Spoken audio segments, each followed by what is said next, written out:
नमस्कार। डेली 30 की आज के एपिसोड में आपका बहुत बहुत स्वागत है। आज की तारीख है 18 मई 2020 और हम डिस्कस करने जा रहे हैं डेली 30। डेली 30 में आज करंट अफेयर हम डिस्कस करेंगे और आज का एक टॉपिक भी हम देखेंगे। आज का जो टॉपिक है वो टॉपिक है भूकंप। भूकंप पर हम यहाँ पर 21 क्वेश्चन का डिस्कशन करेंगे। ये जो 21 क्वेश्चन होंगे इससे भूकंप के लगभग सारे प्रश्न आपके हो जाएंगे। भूकंप से रिलेटेड जो कॉन्सेप्ट वाले प्रश्न हैं, जो थोड़े बहुत फैक्ट हैं, वो सब आपके तैयार हो जाएंगे। साथ में करंट अफेयर के 9 प्रश्न हम डिस्कस करेंगे। तो 21 और ये 9, टोटल हम यहाँ पर 30 प्रश्न डिस्कस करने वाले हैं। कल जो टेस्ट हुआ था उस टेस्ट के टॉपर्स के नाम भी हमको बताने हैं। टॉप 10 लिस्ट, यानी कि टॉप 10 जो मार्क्स पाने वाले लोग हैं उनको हम यहाँ पर देखेंगे। वीकली जो टेस्ट हो रहा है ये फ्री ऑफ कास्ट टेस्ट है। जिनको जानकारी नहीं है उनके लिए मैं बता रहा हूँ, वो केवल वेबसाइट पे जाएं और रजिस्ट्रेशन कर दें। छोटा सा लॉगिन आईडी पासवर्ड उनका जनरेट हो जाएगा। upsctarget.com पर जाकर कर लें।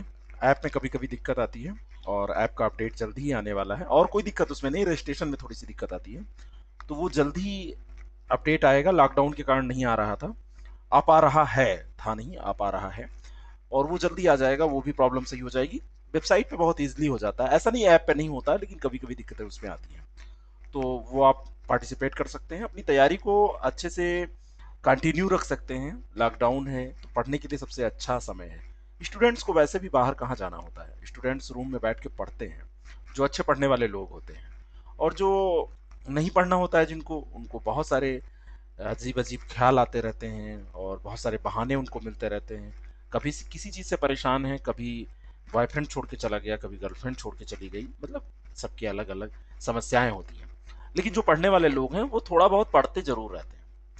चलिए, कुछ भी शुरू करने से पहले हम अपने उन टॉपर्स का नाम देखेंगे जिन्होंने टॉप 10 मार्क्स गेन किए हैं। इस बार टॉपर रहे हैं, फर्स्ट रैंक जिनको मिली है, वो फर्स्ट रैंक प्राप्त किया है राकेश कुमार राव जी ने। बहुत अच्छा इनका स्कोर रहा है। 75 क्वेश्चन इन्होंने अटेम्प्ट किए हैं और 75 क्वेश्चन में इन्होंने 5 गलतियां की हैं और 91 मार्क्स इनको मिल गए हैं।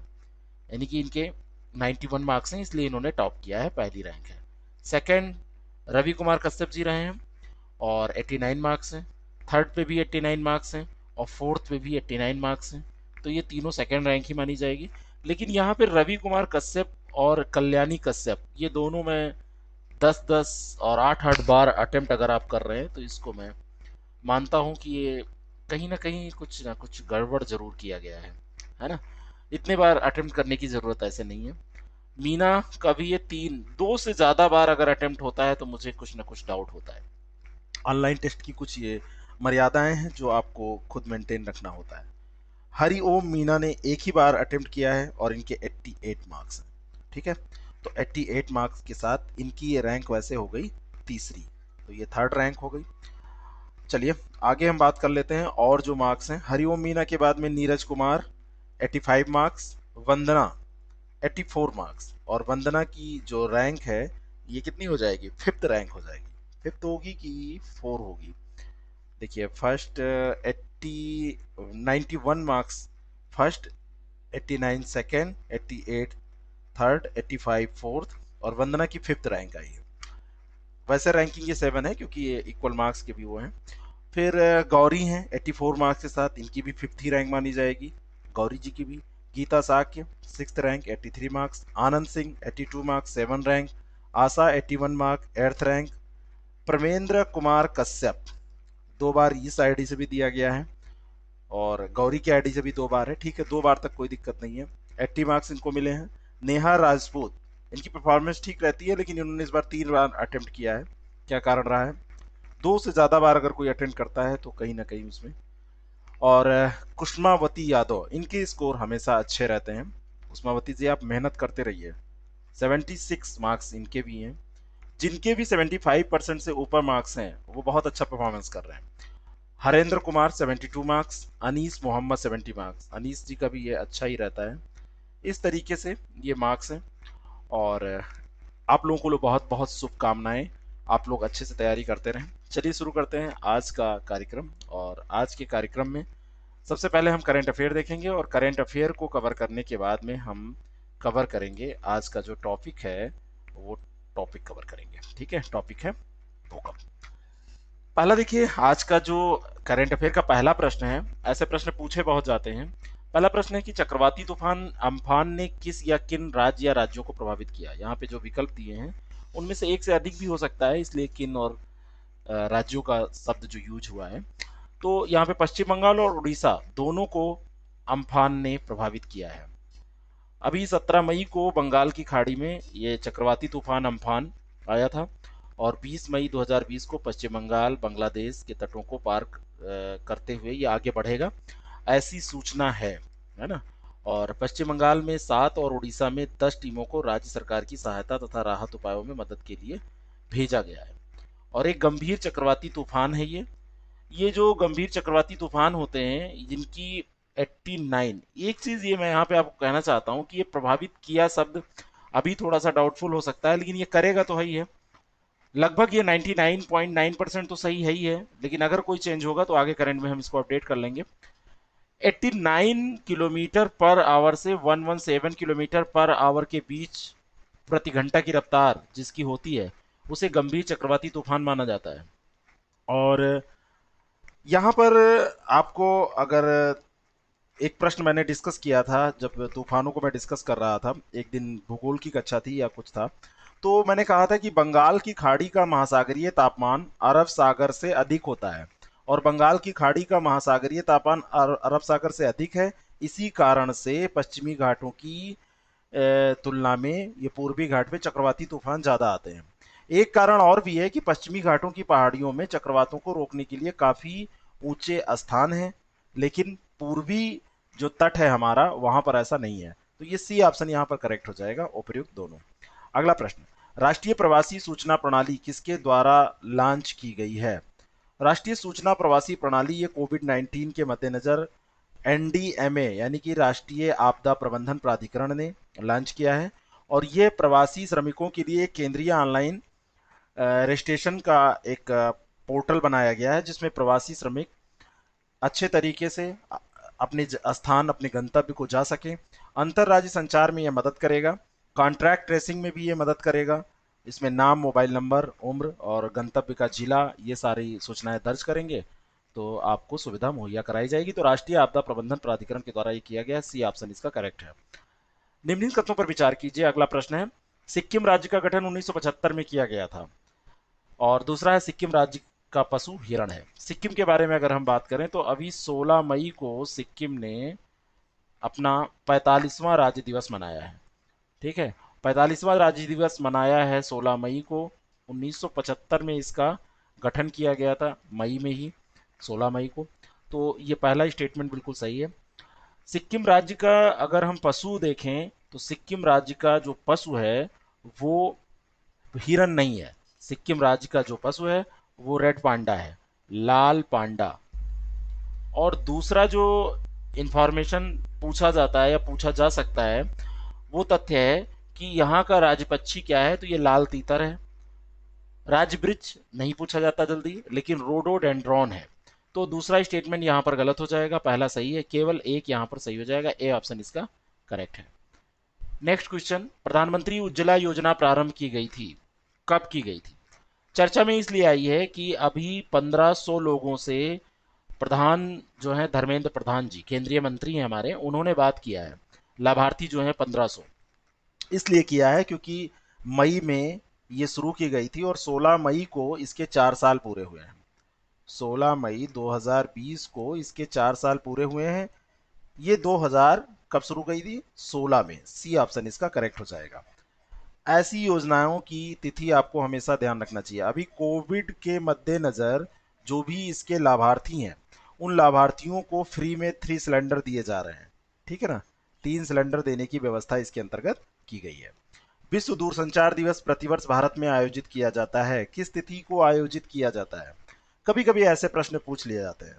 वैश्विक स्तर पर दूरसंचार और इंटरनेट के बारे में सकारात्मक जानकारी प्रसारित करने के उद्देश्य से आयोजित किया जाता है। विश्व स्तर पर यह मनाया जाता है और ये 17 मई को आयोजित किया जाता है। बी ऑप्शन इसका करेक्ट हो जाएगा। और सर्वप्रथम 1969 में मनाना इसको शुरू किया गया था। वह राज्य सरकार जिसके द्वारा ग्रामीण अर्थव्यवस्था हेतु राजीव गांधी किसान न्याय योजना प्रारंभ की जाएगी।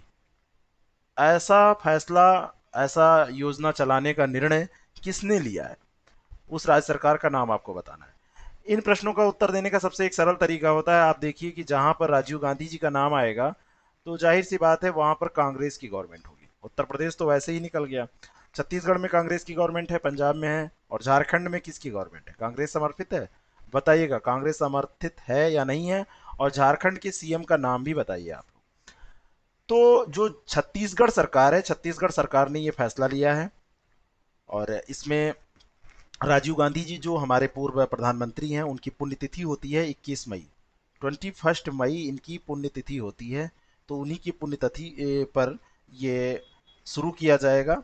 राजीव गांधी किसान न्याय योजना प्रारंभ की जाएगी छत्तीसगढ़ में, और ये योजना राज्य की ग्रामीण अर्थव्यवस्था में 5100 करोड़ रुपए का निवेश करेगी। डायरेक्ट बेनिफिट ट्रांसफर, डीबीटी जो है, उसके तहत इसको हस्तांतरित किया जाएगा। 5100 करोड़ रुपए, 5100 करोड़ रुपए का इसमें खर्च किया जाएगा।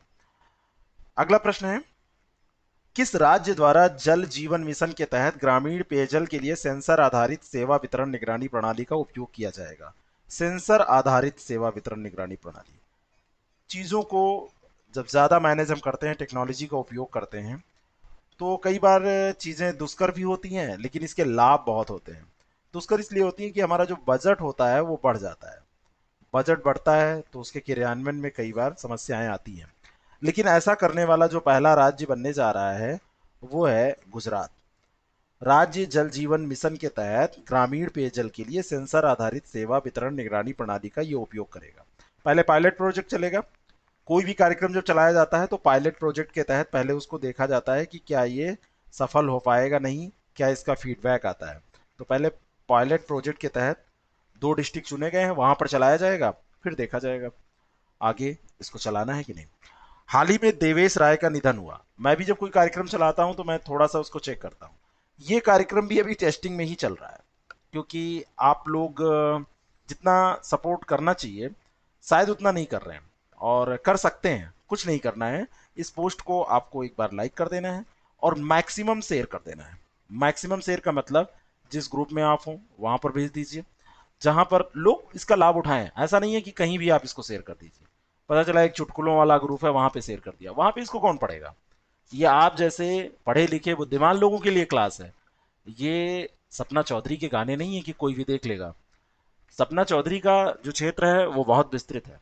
आर्ट है उनके पास, कला है, और वो क्षेत्र बहुत विस्तृत है, उसको कोई भी देखेगा।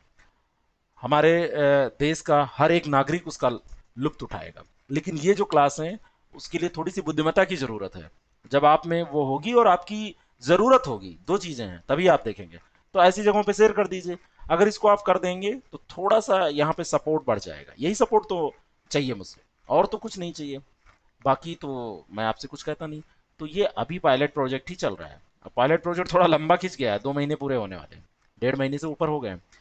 ठीक है, आप लोग अपना काम करिए, मैं अपना कर रहा हूँ। देवेश राय का जो निधन हुआ है ये किस क्षेत्र से जुड़े थे, ये पूछा जा रहा है। ये एक बंगाली लेखक थे, और इनका संबंध यहाँ पर हो जाएगा साहित्य से। बी ऑप्शन इसका करेक्ट हो जाएगा। अभी 84 ईयर की एज में इनका निधन हो गया है। बंगाली दैनिक समाचार पत्रों में इनके लेख छपते थे, और बहुत सारे पुरस्कार इन्होंने जीते, वो यहाँ पर नहीं पूछा जाएगा। अगर आप बंगाल सर्विसेज की तैयारी कर रहे हैं, सिविल सर्विसेज की, तो आपके लिए इंपॉर्टेंट हो सकता है, आप डिटेल में गूगल कर लीजिएगा। घड़ियाल, जिन्हें हाल ही में उत्तर प्रदेश में घाघरा नदी में छोड़ा गया, किस प्रजाति के परिवार से ये संबंधित है? जो घड़ियाल है ये होता है मगरमच्छ।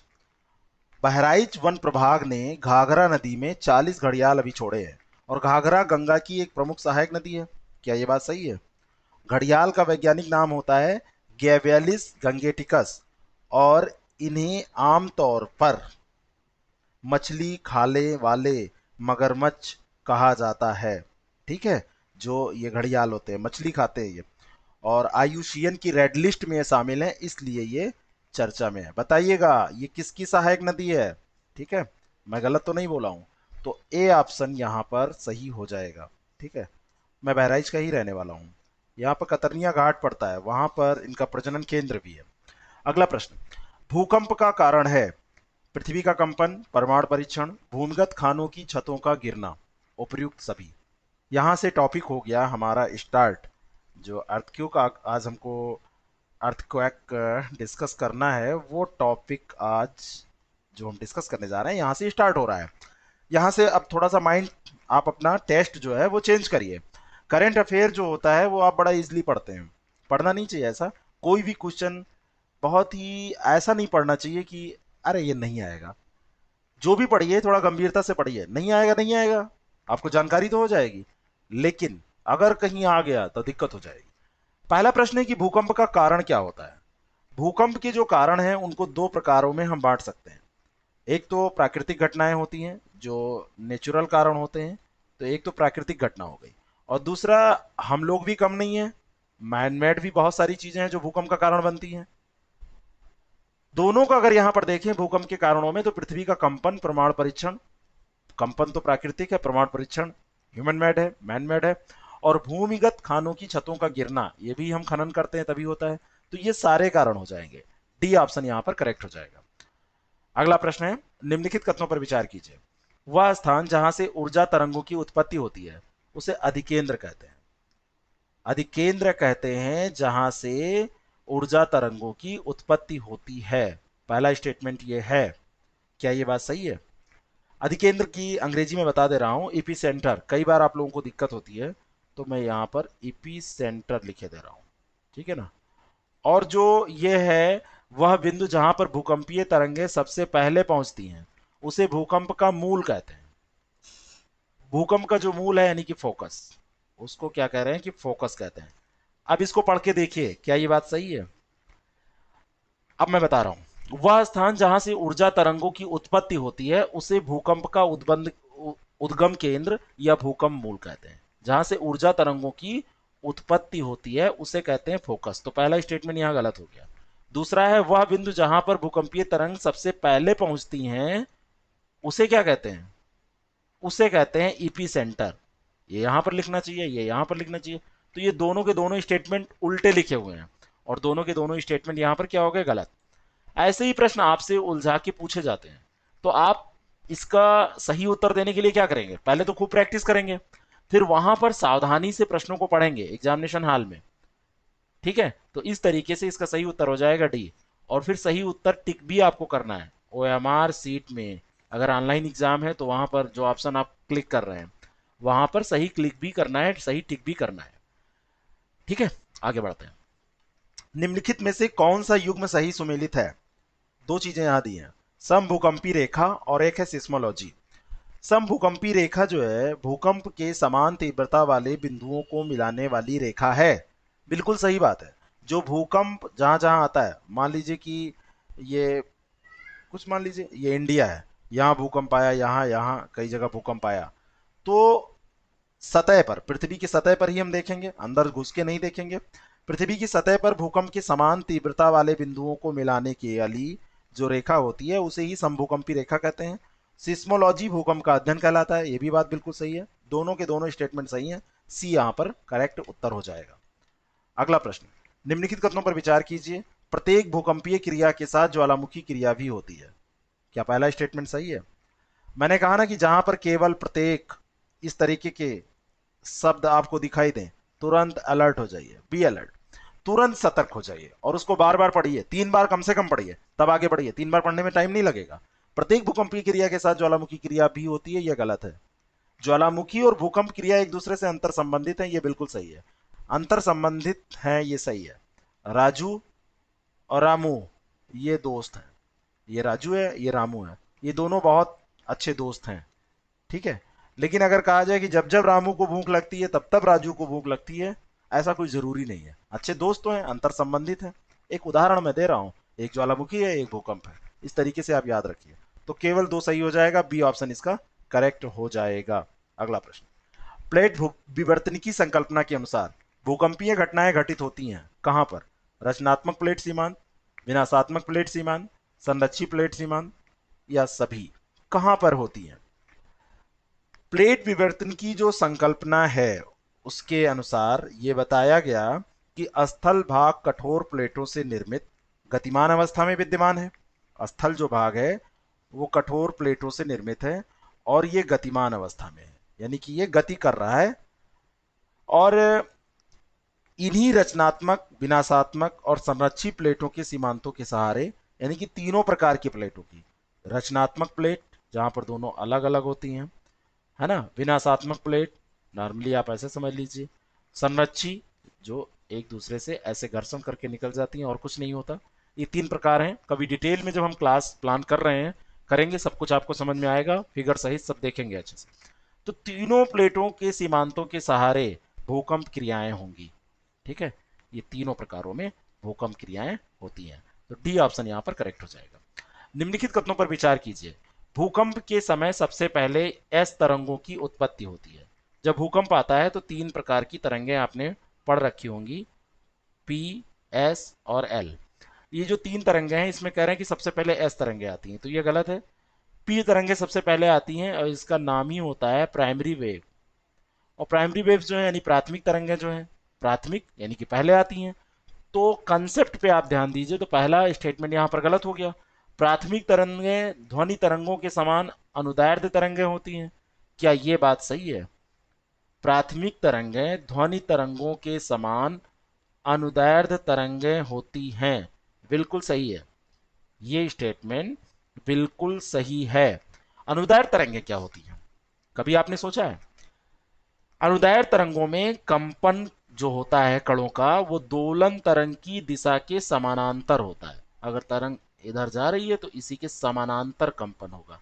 ठीक है ना, ये ध्यान रखिएगा। समानांतर कंपन शब्द का जो प्रयोग होता है वो इसमें होता है। तो दूसरा, ये बी ऑप्शन इसका करेक्ट है।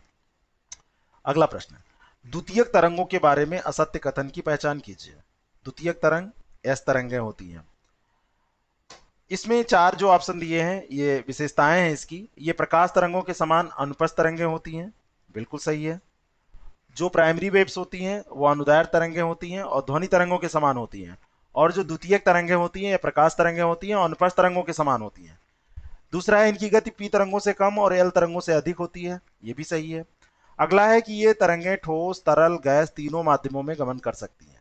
ये जो विशेषता है ये प्राइमरी वेव्स की है। प्राइमरी वेव्स जो होती हैं वो तीनों माध्यमों में गति कर सकती हैं, गमन कर सकती हैं। लेकिन ये जो है एस तरंग यानी कि द्वितीयक तरंग, ये नहीं तीनों माध्यमों में करती है। तो ये तीसरा सी इसका सही उत्तर हो जाएगा। बाकी इनकी तीव्रता पी से अधिक और एल से कम होती है।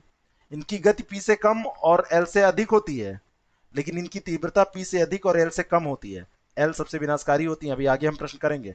ये दोनों स्टेटमेंट बिल्कुल रटे रहिएगा, याद रखिएगा। अगला प्रश्न, निम्नलिखित में से कौन सा कथन सही नहीं है? अगला जो प्रश्न है उस पर ध्यान दीजिए। एल तरंगें पृथ्वी की सतह पर पी तथा एस तरंगों के पश्चात प्रकट होती हैं, बिल्कुल सही है। सबसे पश्चात में होती हैं, सबसे बाद में होती हैं। और एल तरंगों में सर्वाधिक विनाशकारी, ये जो तरंगें होती हैं, एल तरंगों में सबसे विनाशकारी गुण पाया जाता है। ये तरंगें सर्वाधिक विनाशकारी होती हैं, बिल्कुल सही है। अनुदैर्ध्य तरंगों का दोलन, जो ये तरंगें होती हैं, इनके कणों का दोलन तरंग की दिशा के समानांतर होता है, ये भी बिल्कुल सही है। और ध्वनि तरंगें अनुपस्थ तरंगों का उदाहरण है। जो ध्वनि तरंगें हैं ये अनुपस्थ तरंगों का उदाहरण है। क्या ये बात सही है? नहीं सही है। जो ध्वनि तरंगें हैं ये अनुपस्थ तरंगों का उदाहरण नहीं है। प्रकाश तरंगें अनुपस्थ तरंगों का उदाहरण होती हैं, ध्वनि तरंगें अनुदैर्ध्य तरंगों का उदाहरण होती हैं। तो डी ऑप्शन यहां पर सही उत्तर हो जाएगा, क्योंकि यही सही नहीं है। अगला प्रश्न, निम्नलिखित कथनों पर विचार कीजिए। भूकंपीय तरंगों की गति का पदार्थ के घनत्व से सीधा संबंध होता है।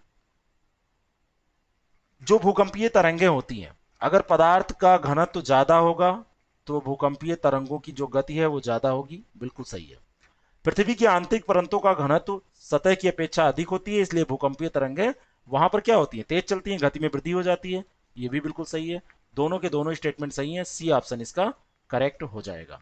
अगला प्रश्न, भूकंपीय तरंगों का छाया क्षेत्र है। भूकंपीय तरंगों में एक शैडो जोन पर प्रश्न पूछा जाता है। छाया क्षेत्र क्या होता है?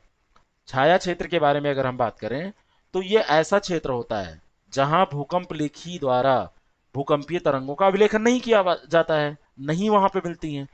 इन्हीं को छाया क्षेत्र या शैडो जोन कहा जाता है। इस क्षेत्र में भूकंपीय तरंगों का संचरण नहीं होता है और भूकंप के अधिकेंद्र से 105 डिग्री के भीतर सभी स्थानों पर प्राइमरी और सेकेंडरी दोनों तरंगें गति करती हैं, लेकिन 105 डिग्री से 105 डिग्री से 145 डिग्री के बीच में दोनों तरंगों का अभाव पाया जाता है। ठीक है, जब हम पृथ्वी की आंतरिक संरचना पे प्रश्न करेंगे तो वहां पर आपको इसका फिगर समझाएंगे। वेट करते रहिए, काम करते रहिए। आगे वेट का मतलब आगे क्या क्लास आने वाली है उसका इंतजार करिए, इंतजार इस तरीके से कि आप उस क्लास को चाहते हैं। तो ऐसे बहुत सारे टॉपिक हम यहाँ पर डिस्कस करेंगे जो परीक्षा के लिए केवल उपयोगी ही हैं। कोई यहाँ पर ऐसी बातें नहीं करेंगे जो काम की ना हो। तो 105 डिग्री से 145 के बीच में क्या होता है, छाया क्षेत्र पाया जाता है। ठीक है। तो यहाँ पर जहां भूकंप सबसे पहले महसूस किया था ये सब गलत है। जहां पर भूकंपीय तरंगों का अवलेखन नहीं हो पाता है वही भूकंपीय छाया क्षेत्र होता है। अगला प्रश्न है, निम्नलिखित में से असुमेलित युग्म कौन सा है? जो भूकंप होते हैं इनको मूल की गहराई के आधार पर तीन प्रकार में बांटा जाता है, तीन प्रकारों में, छिछले, मध्यम और सामान्य। यहां पर दिया हुआ है उनकी गहराई के हिसाब से कि कौन सा सही सुमेलित नहीं है। ठीक है, 0 से 50 किलोमीटर तक छिछले होते हैं, 50 से 250 किलोमीटर तक मध्यम होते हैं, और 250 से 700 किलोमीटर की गहराई तक ये सामान्य नहीं होते हैं। यही यहाँ पर गलत है, ये सामान्य नहीं होते हैं, यहाँ पर गहरे उद्गम वाले होते हैं, छिछले, मध्यम और गहरे उद्गम वाले। तो ये तीसरा यहाँ पर गलत हो जाएगा, सी ऑप्शन यहाँ पर करेक्ट उत्तर हो जाएगा। यहाँ पर दिया होता कि गहरे उद्गम वाले, तो ये सही हो जाता। नेक्स्ट क्वेश्चन, सिस्मोग्राफ नामक यंत्र भूकंप की तीव्रता को मापने के लिए किसका प्रयोग किया जाता है? सिस्मोग्राफ नामक यंत्र में भूकंप की तीव्रता मापने के लिए किसका प्रयोग किया जाता है, किस स्केल का प्रयोग किया जाता है? इंपॉर्टेंट क्वेश्चन है। जो सिस्मोग्राफ होता है भूकंपीय तरंगों का मापन करता है, और इस यंत्र में भूकंप की तीव्रता को मापने के लिए एक रिक्टर पैमाना होता है, रिक्टर स्केल, उसी का उपयोग किया जाता है। रिक्टर मैग्नीट्यूड टेस्ट स्केल इसका पूरा नाम होता है, रिक्टर मैग्नीट्यूड टेस्ट स्केल इसका पूरा नाम होता है। ए ऑप्शन यहां पर करेक्ट है। भूकंप की तरंगों को रिक्टर स्केल पर 0 से 10 तक के आधार पर मापा जाता है। इस स्केल के अंतर्गत प्रति बढ़ते एक अंक के साथ भूकंप की तीव्रता कितनी बढ़ती है? 0 से 10 का ये स्केल है, 1 2 3 4 5 ऐसे 10 तक इसको ले जाइए। जब ये 0 से 1 जाएगा तो तीव्रता कितनी बढ़ेगी, यानी कि यहां जितनी तीव्रता होगी उससे कितनी हो जाएगी, फिर और आगे, फिर और आगे। तो ये ऐसे बढ़ता है, अगर यहाँ 0 है तो यहाँ 10 हो जाएगी, अगले पे 100 हो जाएगी, ऐसे 10 गुना बढ़ती जाती है। तो बी ऑप्शन यहाँ पर करेक्ट है। इसके बारे में एक चीज और जान लीजिए, यहाँ पर जो तीव्रता है वो तो 10 गुना बढ़ती है, लेकिन अगर आपसे कभी पूछा जाए कि भूकंप के दौरान जो ऊर्जा निकलती है उसके बढ़ने की दर क्या होती है, तो वो 32 गुना बढ़ती है। ऊर्जा अगर पूछा जाएगा तो 32 गुना, एक ऑप्शन यहाँ पर दिया है, लेकिन यहाँ पर तीव्रता पूछा जा रहा है, तो तीव्रता और ऊर्जा इन दोनों को अलग अलग याद रखिएगा। ऊर्जा 32 और तीव्रता जो है वो 10 गुना। नेक्स्ट क्वेश्चन, मर्केली स्केल के संदर्भ में असत्य कथन की पहचान कीजिए। मर्केली स्केल भूकंप को उसकी तीव्रता के बजाय उससे हुए नुकसान अर्थात आघात के आधार पर मापता है। पहला स्टेटमेंट सही है। यह रिक्टर स्केल की तुलना में अधिक वैज्ञानिक माना जाता है, ये गलत है। रिक्टर स्केल जो है, रिक्टर स्केल जो है वो सबसे ज्यादा वैज्ञानिक माना जाता है, रिक्टर स्केल सबसे ज्यादा वैज्ञानिक है, ये दूसरा गलत है। यह अनुभव प्रधान स्केल है और इसका मापन 1 से 12 तक होता है, 1 से 12 तक, जैसे वहां पर 1 से 10 तक पैमाने होते थे, यहाँ 1 से 12 तक है। तो बी ऑप्शन ही यहाँ पर असत्य हो जाएगा, यही इसका सही उत्तर हो जाएगा। और इसका जो निर्माण है, मतलब यहाँ पर जो ये मर्केली स्केल है, मर्केली स्केल का निर्माण किसने किया था? जी मर्केली, उन्हीं के नाम पर इसका नाम रखा गया था। विश्व के सर्वाधिक भूकंप कहाँ पर आते हैं? यहाँ पर ये कुछ क्षेत्र दिए हुए हैं, बड़ा सरल प्रश्न है। विश्व के जो सर्वाधिक भूकंप हैं, माना जाता है कि 63% भूकंप वो आते हैं परिप्रशांत महासागरीय पेटी, जो प्रशांत महासागर है उसके चारों तरफ की जो पेटी है पूरा। और इसमें दो शाखाएं हैं, एक एशिया के कमचटका प्रायद्वीप से लेकर कोराइल, जापान, फिलीपींस और जो ईस्ट के आइलैंड हैं वहां तक जाती है, और दूसरा है चिली, पेरू, मध्य अमेरिका से होती हुई अलास्का तक का जो क्षेत्र है वो शाखा। तो परिप्रशांत जो महासागरीय पेटी है वहीं पर सर्वाधिक भूकंप आते हैं। भारत का हिमालय और म्यांमार की पहाड़ियां किस भूकंपीय पेटी के अंतर्गत आते हैं? तो ये जो भूकंपीय पेटी है ये मध्य महाद्वीपीय पेटी है। मध्य महाद्वीपीय पेटी में विश्व के 21% भूकंप आते हैं और उसी में ये हिमालय क्षेत्र और म्यांमार वाला क्षेत्र पूरा ये आता है। ए ऑप्शन इसका करेक्ट हो जाएगा। भ्रंश मूलक ये पूरा क्षेत्र है, अभिसरण के कारण यहाँ पर भूकंप आते हैं। परिप्रशांत महासागरीय पेटी के संदर्भ में सत्य कथन आपको बताना है। इस क्षेत्र में भूकंप का सीधा संबंध प्लेटों के अभिसरण, भ्रंशन और ज्वालामुखी सक्रियता से है। बिल्कुल सही बात है। दूसरा है यहाँ पर केवल गहरे भूकंपीय उद्गम क्षेत्र पाए जाते हैं। जो ये पेटी है जो ये पूरा क्षेत्र है परिप्रशांत महासागरीय पेटी, यहाँ पर सभी प्रकार के भूकंप पाए जाते हैं। यहाँ पर गहरे भी मिलेंगे, छिछले भी मिलेंगे और मध्यम आकार के भी, मतलब मध्यम गहराई के भी भूकंप मिलेंगे। तो दूसरा स्टेटमेंट यहाँ पर गलत हो जाएगा, केवल गहरे नहीं।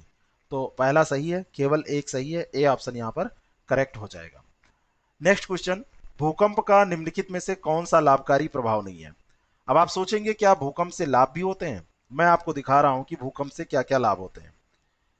भूकंप से हानियां होती हैं, जो मृत्यु होती हैं, जो नुकसान होते हैं, दुर्घटनाएं होती हैं। उसके अलावा जो लाभ होते हैं, पहला जैसे गर्त झीलों का निर्माण होता है, भूकंप से गर्तों का निर्माण होता है, गर्तों में जल भर जाता है और जल जमाव से गर्त झीलों का निर्माण हो जाता है।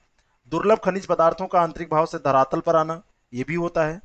और इसमें कई बार भूकंप के कारण जो भ्रंशन होता है उसके कारण से जो खनिज पदार्थ हैं वो धरातल पर आ जाते हैं।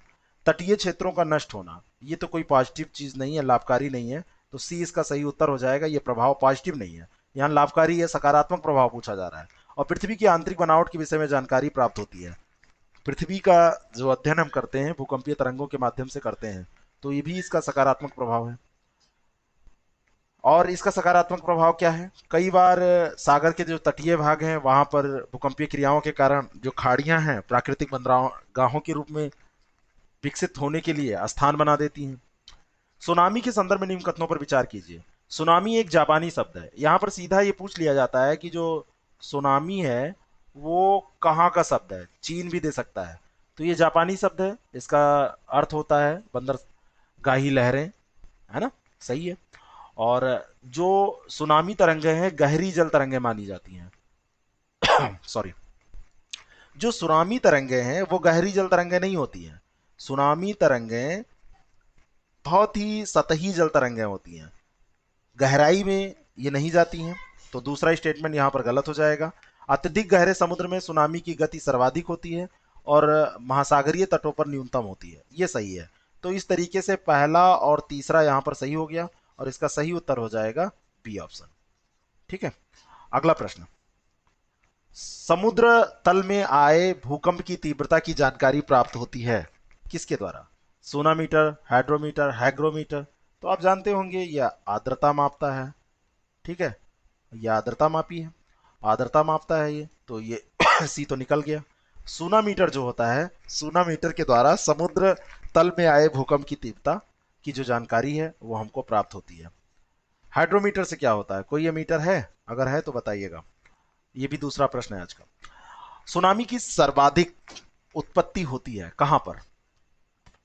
अटलांटिक, उत्तरी हिंद महासागर, प्रशांत महासागर, उत्तरी सागर भी यहां पर दिया है।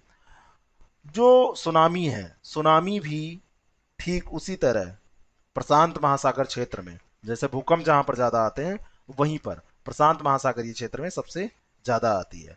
क्योंकि सर्वाधिक उत्पत्ति इसकी कहां होती है? ऐसे क्षेत्र में जहां पर भूकंप होंगे। तो वही क्षेत्र है जो प्रशांत महासागर का क्षेत्र है, वहीं पर सबसे ज्यादा आते हैं। और ये जो सुनामी शब्द है ये भी जापानीज शब्द है और ये भी उसी एरिया में।